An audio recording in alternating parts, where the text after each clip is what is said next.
And now we're going to take a look back in history at one of America's most prominent and inspirational first families. New PBS documentary by filmmaker Ken Burns. It chronicles the lives and the policies brought forth by Teddy Franklin and Eleanor Roosevelt. And while it's impossible to encapsulate the entirety of the 14-hour documentary, tonight we are taking a look at some of the key elements of both of those presidencies, Theodore and Franklin. Two fascinating people, obviously, in American history and giants, but they were both brought up as children of privilege who grew into men who championed for the working man and social equality. Here a look at some of that as captured in that film. They belonged to different parties. They overcame different obstacles. They had different temperaments and styles of leadership. But it was the similarities and not the differences between the two that meant the most to history.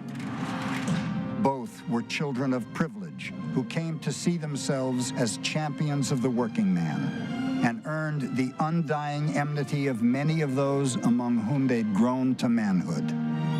Both were hugely ambitious, impatient with the drab notion that the mere making of money should be enough to satisfy any man or nation. And each took unabashed delight in the great power of his office to do good.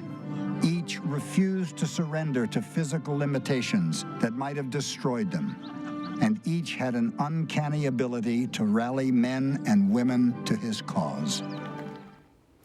And I'd like to now bring in David Woolner. David was a historical advisor for the film. He's also senior fellow and presidential historian of the Roosevelt Institute. And David, I've known you for many years here, and you probably better than anyone I know can convey the import. And there's been a lot of exhibits over at Hyde Park here to talk about really the impact that Franklin and Eleanor Roosevelt have. But when you see captured in a documentary, it's a fantastic documentary by Ken Burns. I know that you were involved as an advisor. It really brings it to life. I kind of wonder, have you been saying, I told you so? See, it turned out as well, if not even better than you had hoped, right? Yeah, it's an outstanding film. Both the direction by Ken Burns and the writing by Jeffrey Ward. It really is astounding. And I kind of predicted after viewing some of the earlier versions that this would really changed the perception of the American people of who the Roosevelts really were and the really dynamic relationship that we sometimes overlook between all three of them. Yep.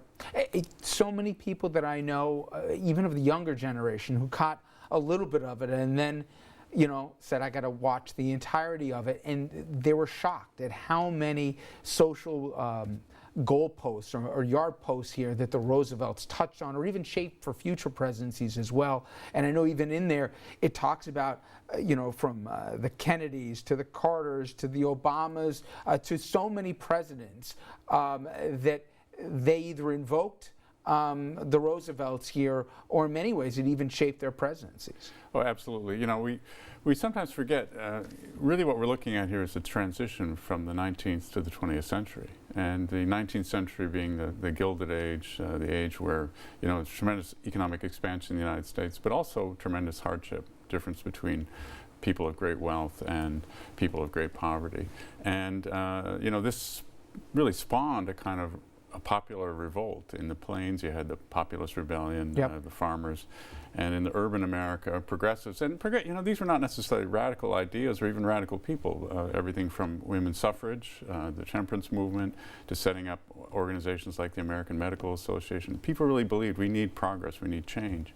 And the Roosevelts were part of that generation. Theodore Roosevelt Sr., the father of TR, was a great philanthropist and believer in social causes. He passed that on to his son. And of course, Eleanor Roosevelt is a very dynamic and powerful force. You know, I thought, David, I knew quite a bit about FDR, but I never realized how important Teddy Roosevelt was to him and how much he followed him, even from a career path into local and the state government level here. But Teddy eventually became the trustbuster president. And again, growing up from great privilege, but, you know, he was a Rough Rider here, and he also took the fight here to some folks, specifically that were in that Gilded Age, and FDR followed suit. One really shaped the other, right? Absolutely. I mean, Teddy sets the stage for the whole dramatic story. I mean, he is the one who takes up the mantle of the progressive movement. He's the one who takes on the forces of wealth and privilege. And he is the uncle of Eleanor Roosevelt, who would go on to marry Franklin in 1905.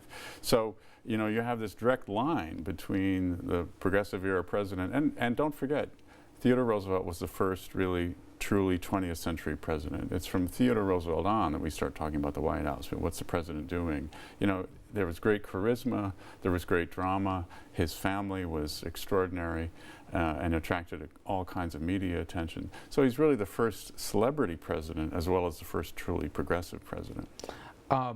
I want to take a quick break. When we come back, I want to talk about the accomplishments of the two men and how they've really shaped history, and also talk about Eleanor Roosevelt, because I think one of the things this documentary did was really capture, for many people, how much of an imprint she had on FDR's administration, but also how much of an imprint she had singularly, both during his life and even post it. We'll have much more on that when we come back.